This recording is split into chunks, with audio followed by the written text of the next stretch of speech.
أعوذ بالله من الشيطان الرجيم. بسم الله الرحمن الرحيم. الحمد لله الذي أنزل على عبده الكتاب ولم يجعل له عوجا قيما لينذر بأسا شديدا من لدنه ويبشر المؤمنين الذين يعملون الصالحات أن لهم أجرا حسنا. وأصلي وأسلم على البشير النذير الذي بعثه الله رحمة للعالمين، فصلوات ربي وسلامه عليه وعلى آله وصحابته والتابعين له بإحسان إلى يوم الدين. أما بعد، السلام عليكم ورحمة الله وبركاته. وعليكم السلام ورحمة الله وبركاته. Ngayong gabi mga kapatid ay panibagong paksa na maaaring hindi naman talagang bago sa inyo, pero ito ay pagpapatunay lang o ibig sabihin paglilinaw sa napakahalagang usapin na kadalasan lang ang nagpapaliwanag o nag-aaral hinggil dito yung mga propagator. Samantala yung mga hindi nagtuturo ng Islam, hindi naman masyadong pinagtutulan ng pansin. Ito yung pangatlong haligi ng pananampalataya ang paniwala sa mga aklat. Siyempre kasi pag sila yung paniwala sa mga aklat, isip mo kagad ang Quran, kaya kalimutan mo ang lahat, huwag lang yung Quran. Pero, ibig sabihin, bilang pagpapatunay, kailangan maintindihan natin ang bagay nito kasi hindi ito isasama ng Allah subhanahu wa ta'ala, katulad pa rin ng sinasabi natin sa mga naunang paliwanag natin sa Arkanul Iman, hindi ito isasama ng Allah subhanahu wa ta'ala sa Arkanul Iman kung hindi sa ganun kahalaga.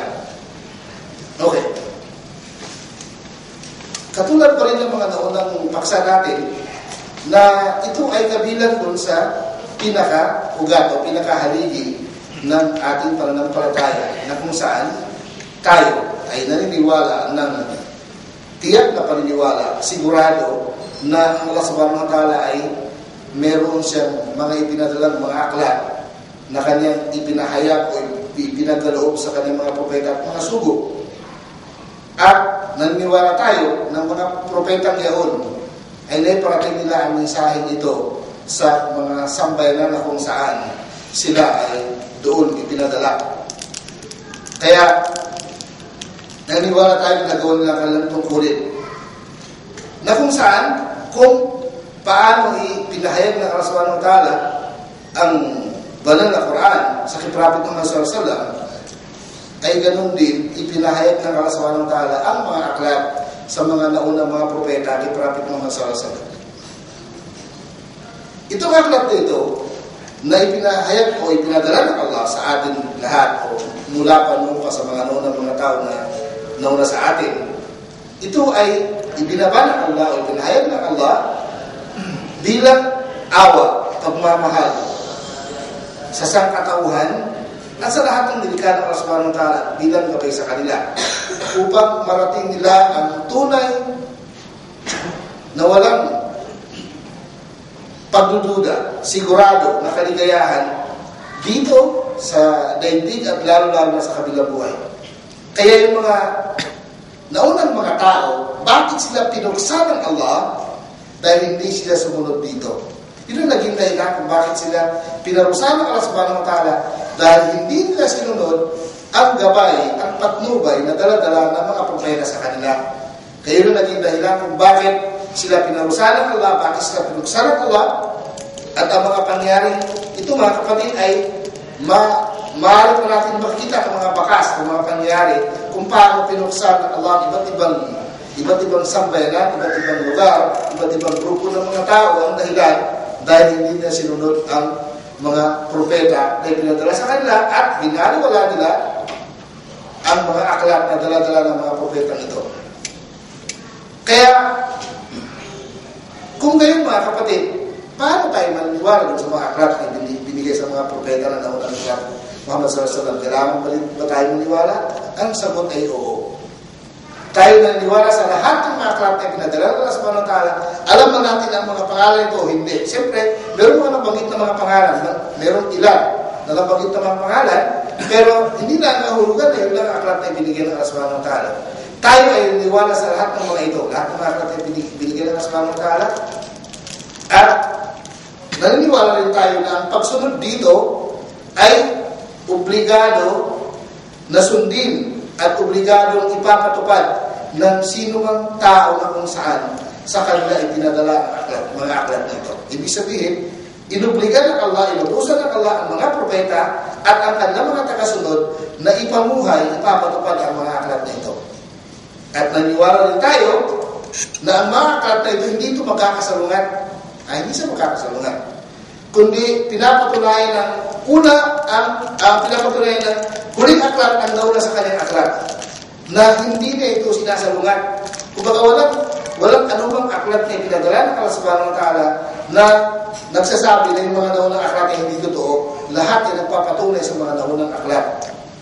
Kaya halimbawa na lamang, nung ibinigyan ng Allah subhanahu wa ta'ala ang Injil, ang Ebanghelyo kay Isa alayhis salam, ay pinatunayan itong aklat na ito kung ano yung aklat na ibinigay na nauna kay Isa alayhis salam o ibinigay sa mga naunang propeta na katulad ng Torah, katulad ng Zabur.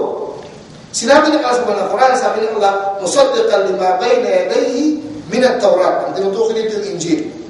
Ibig sabihin, pinapatunayan ng aklat na ito, ang Injil na ibinigay kay Isa alayhis salam, ang aklat na inabutan na ibig sabihin yung nauna sa kanya. Ito yung nabanggit sa Surah Al-Ma'idah, aya na 46. At ang sino man na hindi naniwala sa aklat na ito o mga aklat na ito, alin man dito, ay ituturing na walang pananampalataya. Ibig sabihin, lahat ng mga walang pananampalataya kailangan tanggapin nila o paniwalaan ng mga aklat na ito. Ano ang sabi ng Allah sa Quran? Sabi ng Allah, wa may yakfur billahi wa malaikatihi wa kutubihi. Sino man ang hindi naniwala sa Allah at sa kanyang mga anghel at sa kanyang mga aklat, hindi na kasama ng aklat, wa rusulihi at sa kanyang mga sugo, wal yawmil akhir at sa kabilang buhay, faqad dhalla dhalalan ba'ida, walang pag-alinlangan siya ay naligaw ng malayong pagkaligaw. Ito yung nabanggit mga kapatid na Surah An-Nisa aya na 136. As sinabi rin ng Allah subhanahu wa ta'ala, sabi ng Allah, innal ladina kadzabu bi ayatina wastakbaru anha. Katunayan ang mga yaong pinasinungalingan ng aming mga talata, aming mga katuruan, sabi ng Allah, aming mga kautusan. Wastakbaru anha, at sila'y nagmataas, at ito'y kanilang tinanggihan. La tufattahu lahum abwabus sama. Hindi bubuksan sa kanila ang mga pintuan ng kalangitan. Ibig sabihin, kapag sila namatay, hindi sila makakaakyat sa kalangitan. Wala yadkhuluna al-jannah, at hindi sila makakapasok ng paraiso hatta yalijal jamal fi sambil khiyat. Hanggat o kung maaari na makapasok ang kabilyo sa butas ng karayo, doon lang sila makakapasok ng paraiso. Siguro imposible yun. Kaya ibig sabihin nun, wala nang paraiso para sa kanila kapag tinanggihan nila at hindi nila pinapaniwalaan ng mga talata o mga kautusan na galing sa Allah subhanahu wa ta'ala. Ganun po mga kapatid, naniwala rin tayo na ang mga batas na napapaloob sa mga aklat na kung saan ano ang aklat sa kasalukuyan ay inaalis niya ang saysay, kumbaga napawalang bisa niya ang naunang batas. Tinugasan ko nito batas mga kapatid. Napawalang bisa niya ang naunang batas, maaaring kabuuan ng aklat ay binigay o kabahagi ng aklat. Sabihin, maaaring hindi buo. Pero sigurado na tuwing dumarating ang propeta ay mayroong napawalan ng bisa na batas dun sa nauna sa kanya. Halimbawa na lang, isang halimbawa, na malinaw na halimbawa, alam ng lalo mga medyo malayo-layo ng pag-aaral sa Islam, alam natin na ipinahintulot ng Allah kay Adam na mapapangasawa ng kanyang anak na lalaki ang kanyang anak na babae. Bakit? Hindi tayo nagano kung walang ganon. Kaso nga lang, ayon sa hadis ng Propeta Sallallahu, tuwing mga anak si Hawa ay dalawa, babae at lalaki, magkakambal.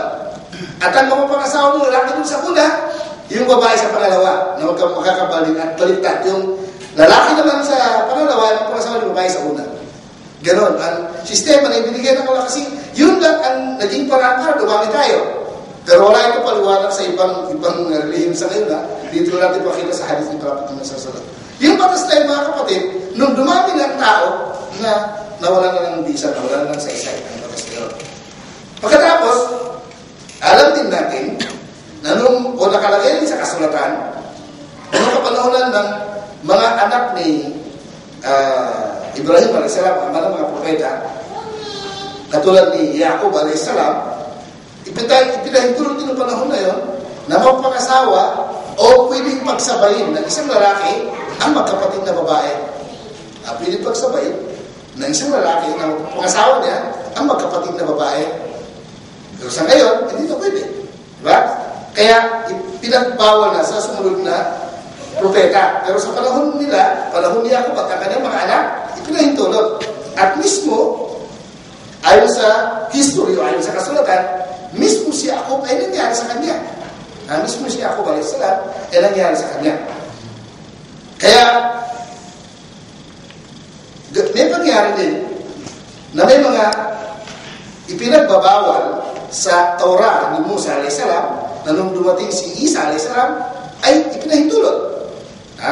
Yun yung mga pagbabago dun sa batas. Pero ito yung papaliwanag natin mga kapatid kung bakit gano'n. Sabi na nga sa Quran, sabi na kalaw, musaddiq lima bayna yadayhi min at-Torah, katulad ng natin kanina, pinapatunayan niya ng Injil at ano mang inabutan niya na Torah. Waliwahid na lakum, at sabi ni Isa a.s. ayon sa paliwanag sa atin ng mga Quran, sabi niya, waliwahid na lakum ba'd alladhi hurrima alaykum. Itong salita na dito, sa mga Quran, surat Ali Imran, na tinutukoy dito, ang nakasalita dito, si Isa a.s. Anong sabi niya? Sabi niya, waliuhilla lakum ba'd alladhi hurrima alaykum. Sabi niya, upang ipahintulot ko sa inyo ang ilan sa dating ipinagbabawal sa inyo. Ibig sabihin, sa Injil ay may mga batas na bago na yung dating ipinagbabawal sa Torah ay ipinahintulot sa Injil. Kaya, ganoon yung mga pangyari. At ang banal na Quran, mga kapatid, alam natin na maraming mga batas na kung saan nasa Torah dahil ang kilala sa history, itong kilala din sa history mga kapatid, kapag pinag-usapan ng batas doon sa mga naunang aklat, ang tinutukoy dito, yung Torah ni Moses, pero hindi na nahulugan. May mga ibang aklat na hindi batas din. Kaya lang, kumbaga, malawakan lang kasi ang nagiging, kumbaga, nasakop nung Torah at kumbaga, saling-saling lahi at saling-saling mga propeta na ginagamit pa rin ang Torah. Mula sa kay Musa a.s. dumaan sa panahon ni Daud, Sulaiman at sa iba mga propeta hanggang kay Isa a.s. ay nagagamit pa rin ang Torah. Kaya yun ang ibig sabihin, ganoon ang mga pangyayari dun sa mga naunang mga aklat.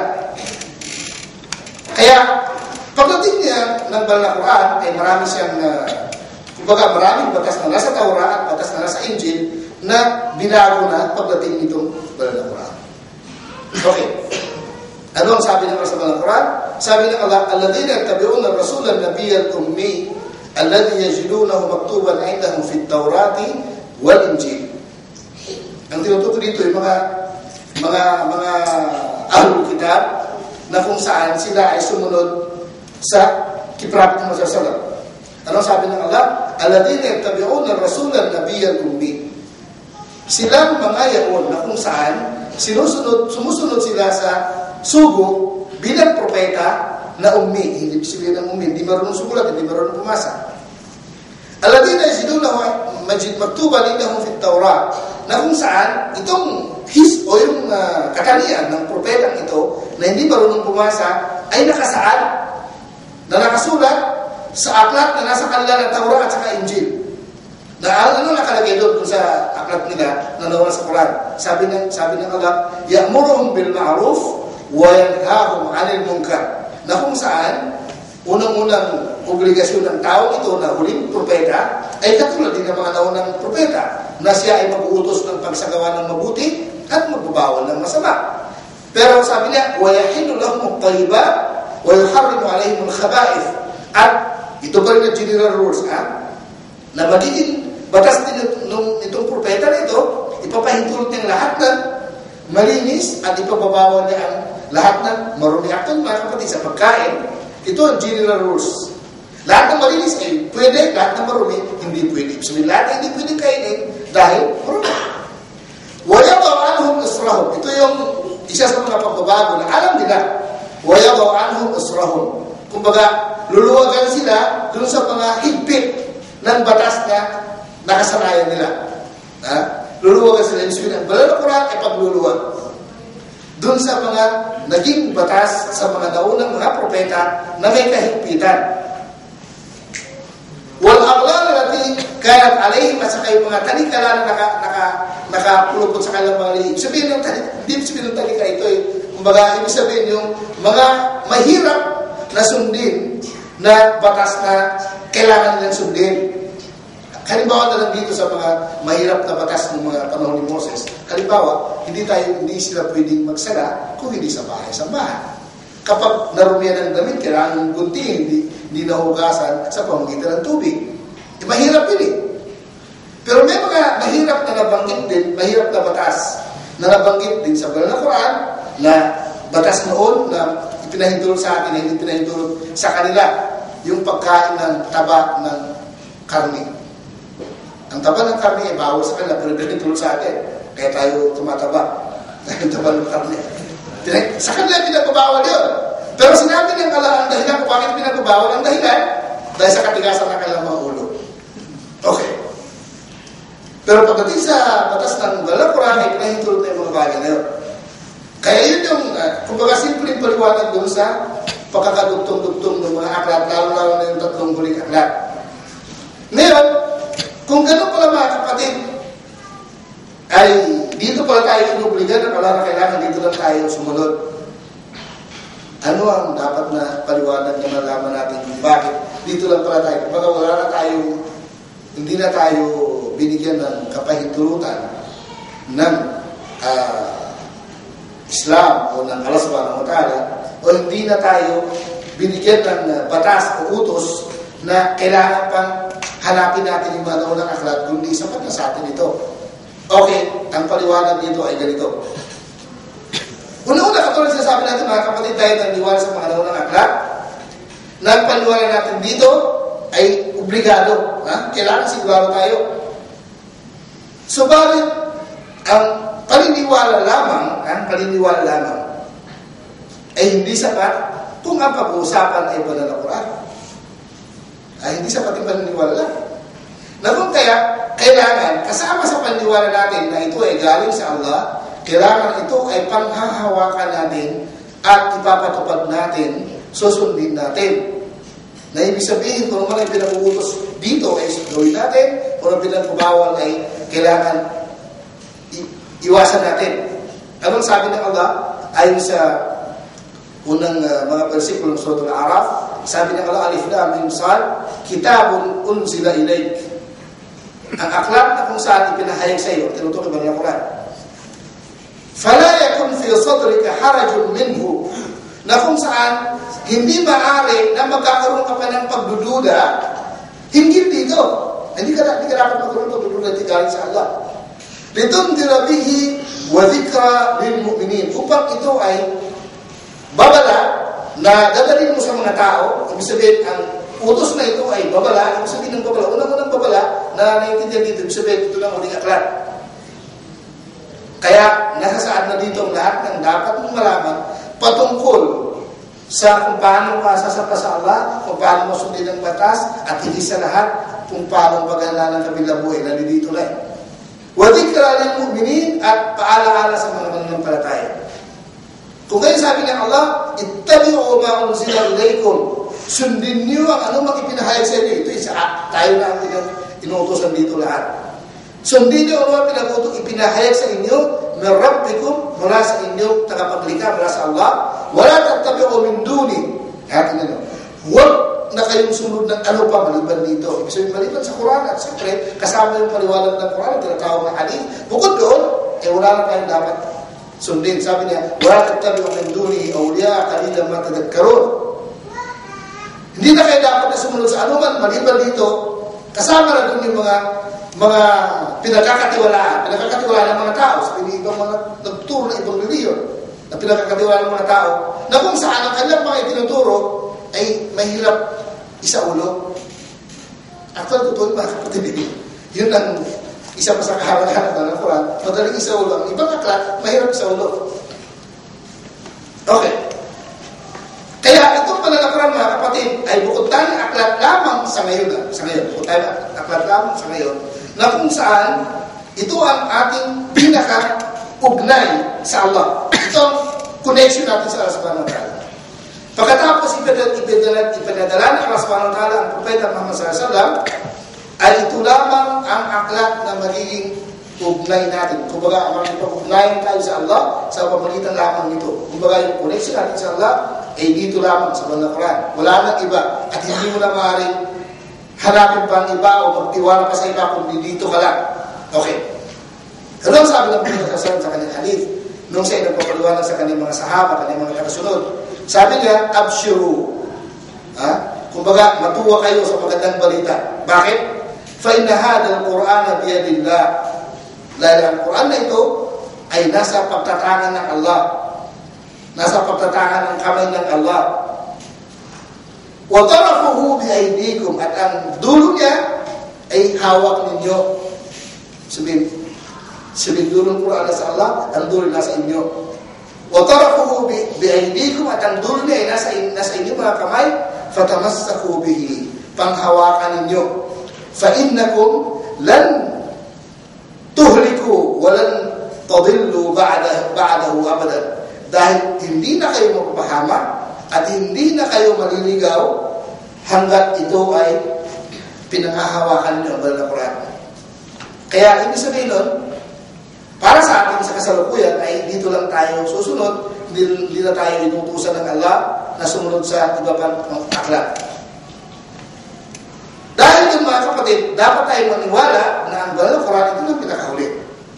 Wala nang ibang aklat na pinahayag mula sa Allah, kundi ito na ang Banal na Quran. At itong aklat na ito ay ibinukod-tani ng Allah ng maraming katangian na hindi niya ibinigay sa mga naunang aklat. Ibig sabihin, marami palang katangian ng Banal na Quran na hindi na ibinigay sa mga naunang aklat. Kaya ito ang ipapaliwanag natin ng konti mga kapatid. Unang-unang katangian, o unang-unang mahalagang katangian na napapaloob dito sa Banal na Quran o dala-dala ng Banal na Quran. Unang-una sabi niya, ang Banal na Quran na ito, dito nabubuo. Dito na binuo ng Allah ang kanyang katuruan, ang kanyang gabay, ang kanyang patutubay, ang kanyang batas. Dito na nabubuo sa Banal na Quran. At ito ay nagpapatunay, nagpapatotoo doon sa mga naunang aklat. At isa sa pinakatotohanan ng Banal na Quran, yung mga katuruan ng mga naunang mga propeta na katulad ng paniwala sa kaisa ng Allah, pagsamba ng Allah subhanahu wa ta'ala at wala na iba kundi siya lamang at kailangan tayo sumunod sa Kanya. At higit sa lahat, ang Banal na Quran na ito ay ibinigay ng Allah bilang batayan. Bilang batayan na kung saan dito natin titingnan kung alin ang totoo, alin ang hindi. Kung baka pinapatunayan ng Banal na Quran, kung alin ang tama, alin ang mali, alin ang totoo doon sa mga naunang aklat na ipinahayag na sinasabi ng mga tao na hawak pa rin hanggang ngayon, alin ang hindi. Kaya ito ay batayan ng lahat ng aklat. Ibig sabihin kung ano man ang sumasang-ayon dito sa nakasaad sa aklat na hawak ng sinuman, ay matatanggap natin bilang turo na galing sa Allah. Subalit ano man ang salugat dito, ay hindi natin maaaring tanggapin. Ito ang pinakabatayan na nagpahiwalay sa pagitan ng katotohanan at kamalian.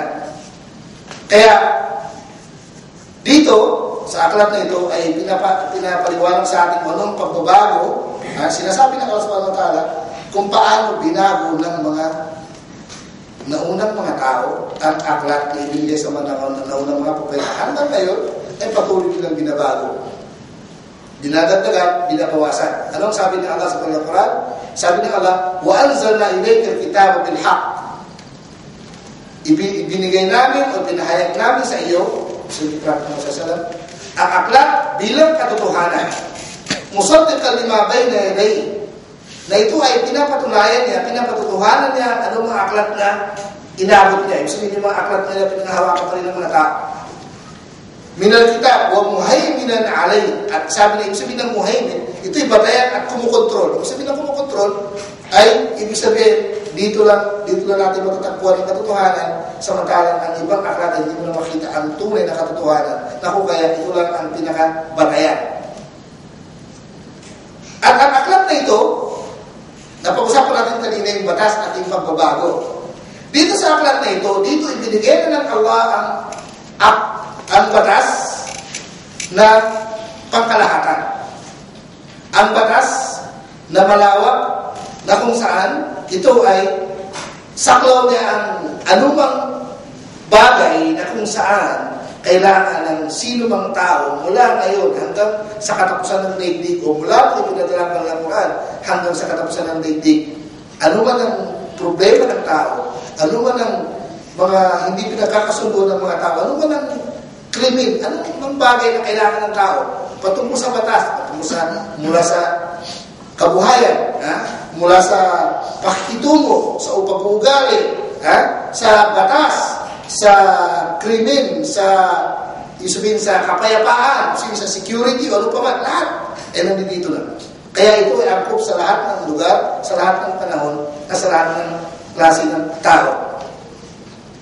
Kaya nandito ang lahat ng pangailangan ng tao na magpaparating sa kanila sa tunay na kaligayahan dito, lalong-lalo na sa kabilang buhay. At pinapawalan ng Banal na Quran, pinapawalan ng bisa ng Banal na Quran ang lahat ng naunang batas na kung saan ang mga batas na mga nauna ay angkop lamang sa kung kaninong mga tao ibinigay at kung saan lugar, anong generation ay angkop lamang doon. Ibig sabihin, hindi siya pangkalahatan. At pinapatunayan, Banal na Quran ito, ang batas, ibig sabihin ang batas ng Banal na Quran, ito ay wala nang pagbabago, kumpleto na siya at wala nang pagbabago, na katulad sa sabi na ito ay karapat-dapat na nakakabuti at angkop niya, saklaw niya o sakupan niya ang anuman ng pangailangan ng tao ay napapaloob na dito sa batas nito. Yun ang unang katangian ng Quran. Ibig sabihin, ang Banal na Quran ay kumpletong batas. Kung mga naunang panahon ay may pagbabago, dito wala na. Okay. Ang pangalawang katangian ng Quran, ito ay bukod-tanging aklat.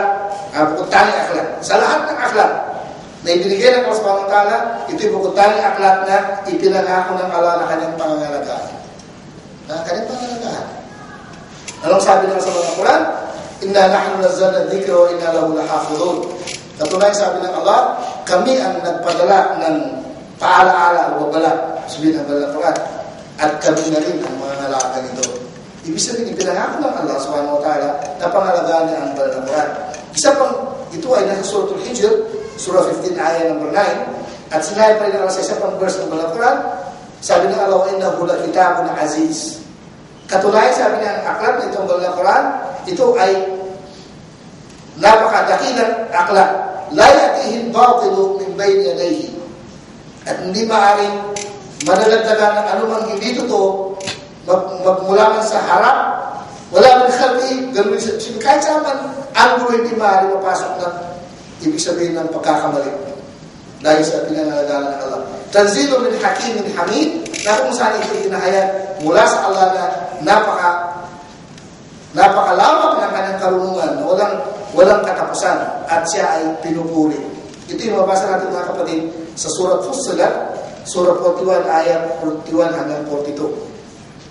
Okay, kabilang pa rin dito sa pinapatunayan itong ibig sabihin, ang katangian na ito ng Banal na Quran ay ang Banal na Quran ito pinahayag ng Allah subhanahu wa ta'ala, iprapit mo na sa para sa lahat ng tao. Katulad na sabi natin, ibig sabihin, anong klase ng tao? Mula mo ipinahayag ng Banal na Quran hanggang sa katapusan ng daigdig, kahit anumang pagbabago sa buhay ng tao, pagbabago sa sitwasyon, pagbabago sa teknolohiya, anuman. Tingnan niyo i-singit ko lang.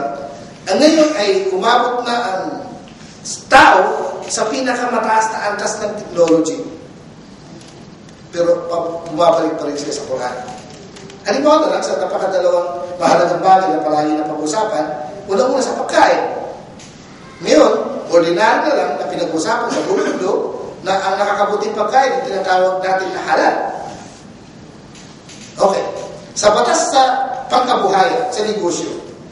Ngayon, napatunayan din ang pinaka-matatag lang na batas na yun ang magtatayo ng bansa, magtatayo ng anumang kahit gaano kalaking grupo ng mga tao na kaya niyang kontrolin sa pamumuhay o sa kabuhayan, ang batas ng Quran na wala riba.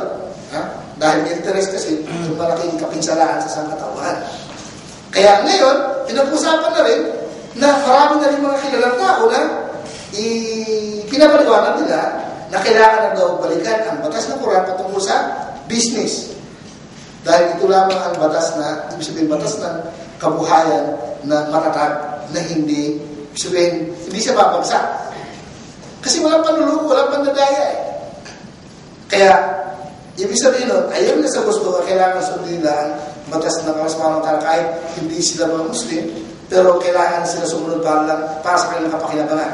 Kaya, ang batas nitong banal na Quran ito ay talagang malawak na siya at kumpleto na siya. Kaya, hindi ito para lang sa isang grupo o isang generation o tribu, anumang nasyon, hindi. Kundi para sa lahat na. Kaya, katulad ng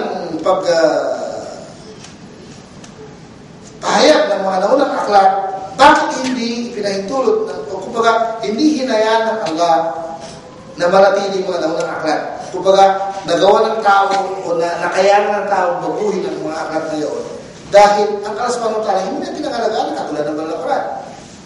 Kaya dahil sa kailangan na pangalagaan ng aklat na ito upang hindi masira ng tao upang hindi madagdagan ng tao, hindi na mabawasan, at upang hindi magkaroon ng sino mang masamang balakin na sirain ang banal na aklat na ito upang siya manatili bilang patunay, bilang katibayan ng Allah subhanahu wa ta'ala sa sangkatauhan ng manatili hanggang sa katapusan ng daigdig.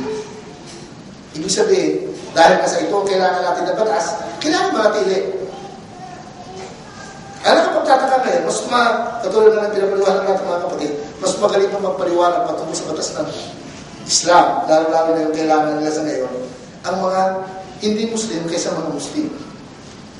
Mas nagmamalaki ba yung mga hindi Muslim na sa pagpapatupad ng batas ng Quran o ilan sa bahagi ng batas ng Quran kaysa mga Muslim. Kaya ibig sabihin patuloy na ang banal na Quran ay manatili. Samantalang mga naunang mga aklat, mga kapatid, ay unang-una yung salita doon ay para lang sa, ibig sabihin yung batas doon ay para lang sa mga ilang grupo ng mga tao, ilang nasyon, hindi lahat ng tao. Ibig sabihin kahit yung kumbaga may pagkakawin pa doon sa, ibig sabihin yung ang pinaka-ugat kasi ng turo na mula sa kasparon tayo, isa lang. Pagsapasan ng Diyos at pagsunod sa Allah, yun lang. Pero dun sa batas, yun lang may pagbabago mga kapatid, katulad na paliwanag natin. Ganun pa man, yung mga naunang aklat hindi na natindi kahit nandun pa yung mga katuruan na yun na kailangan manatili, katulad ng katuruan kung paano sumabasa ng subhanahu wa ta'ala na Allah ng isa na kailangan siya lang sampahin kung paano sumamba. Nandun sa mga aklat na yun. Ganun pa man, nawala pa rin. Bakit? Kasi nandito na nga ang pinakahuling aklat ng banal na Quran na ibig sabihin ito ay para sa lahat ng tao. Na kung saan ang batas dito ay hindi pupuntahan lamang sa isang grupo ng mga tao, isang nasyon, kundi para sa lahat. Na ito'y manatili hanggang sa katapusan ng daigdig. At dito rin sa aklat na ito, sinabi na pala sa atin kung paano saan kailan binago ng mga tao ang mga naunang aklat. Gusto nyo sinabi sa atin ng Allah subhanahu wa ta'ala. Halimbawa na lang sa pagbabago ng Taurat, anong sabi ng Allah sa Quran? Sabi ng Allah sa mga mananampalataya. Sabi ng Allah, afatatma'una ayyuminu lakum. Inaasam-asam ba ninyo na maniwala pa sila sa inyo? Ang tinutukoy ito, una-una, kausap na kala, yung mga mananampalataya, ang tinutukoy na dito ng mga tao, yung mga Hudyo. Sabihin, kayo mga mananampalataya, inaasam-asam pa ba ninyo na susunod sa inyo mga Hudyo? Wakad ka na fariqum minhum. Samantalang yung ilang sa kanila ay narinig nila, yasma'una kalam Allah, narinig nila ang salita ng Allah. Summa yuharrifunahu min ba'di ma aqalu. Pagkatapos na maintindihan, ay binabago nila. Wa hum ya'lamun, at alam nila ang katotohanan kung binabago pa nila. Yung mga Nasara naman, yung mga nagsasabi na sila, yung mga tagasunod ni Isa alayhi salam, o sinasabi mga Christian. Anong sabi ng Allah? Sabi ng Allah, وَمِنَ الَّذِينَ قَالُوا إِنَّا نَصَارَى. At meron din, doon sa mga nagsasabi na kami ay mga Nasara. Ibig sabihin kami ay mga tagasunod ni Isa alayhi salam. أَخَذْنَا مِيثَاقَهُمْ. Nakipagkasundo sila sa amin, sabi ng Allah subhanahu wa ta'ala. Kasi meron silang kasunduan na ipinangako na dun sa sugo ng Allah na hindi na pangako na sa Allah subhanahu wa ta'ala. فَلَسُوا حَظًّا مِمَّا ذُكِّرُوا بِهِ. Pero kinalimutan nila, tinaligdan nila ang mga ilan o marami sa mga katuruan na ibinigay sa kanila. فَأَغْرَيْنَا بَيْنَهُمْ الْعَدَاوَةَ وَالْبَغْضَاءَ. At dahil sa marami silang kinaligtan, marami silang kinalimutan o kinaligtan doon sa mga katuruan na ibinigay sa kanila, dahil doon sabi ng Allah ay sinanhi namin na magkaroon sila ng pag-aaway-aaway at hindi pagkakasundo-sundo ila yawmil qiyamah, hanggang sa katapusan ng daigdig. Di ba mga kapatid sa atin sa Pilipinas, nakita nyo parang nagbabangayan, nagdidibate ang Kristiyano sa Kristiyano. Sinabi ng Allah yung sabi na mangyari. At nangyari na nga. Sabi ng Allah, فَأَغْرَيْنَا بَيْنَهُمُ الْعَدَاوَةَ وَالْبَغْضَاءَ إِلَى يَوْمِ الْقِيَامَةِ وَسَوْفَ يُنَبِّئُهُمُ اللَّهُ بِمَا كَانُوا يَصْنَعُونَ. At walang pag-alinlangan. Sasabihin ng Allah sa kanila, ipaparating ng Allah sa kanila kung ano ang naging resulta ng kanilang ginawa. Sabi ng Allah, ya ahlul kitab, o mga tao na nagtatangan ng kasulatan, qad ja'akum rasuluna, katunayan dumating sa inyo ang aming sugo, yubayyin lakum kathiran mimma kuntum tukhfuna min al-kitab. Na kung saan ang sugong ito sa Prophet Muhammad sallallahu alaihi wasallam ay sinasabi na sa inyo ang karamihan doon sa mga itinago niyo, nilihim niyo na katuruan. Kumbaga sasabihin sa inyo ng propeta ito, na huling propeta, kung ano yung mga nilihim niyo mga katuruan. وَيَعْفُ عَنْ كَثِيرٍ. At patatawarin pa rin kayo sa maraming mga kamalian na inyong ginawa. قَدْ جَاءَكُمْ مِنَ اللَّهِ نُورٌ وَكِتَابٌ مُبِينٌ. Walang pag-alilangan, dumating na sa inyo mula sa Allah ang liwanag at malinaw na katuruan sa isang aklat. Ibig sabihin, ayon sa gusto, nandiyan yung katuruan, nasa sa inyo kung susunod kayo o hindi. Ibig sabihin, yung mga nilihim din mga katuruan na hindi nyo sinusunod o binabago nyo, ay binulgar na sa inyo ng banal na Quran, kaya nasa sa inyo kung magbabago kayo o hindi. Okay. Ngayon mga kapatid, dito sa banal na Quran, makikita natin kung paano pinapangalagaan ng Allah subhanahu wa ta'ala ang mga naunang mga aklat, habang nandun pa yung ibig sabihin ng mga tao na dapat sumunod doon, at kung paano rin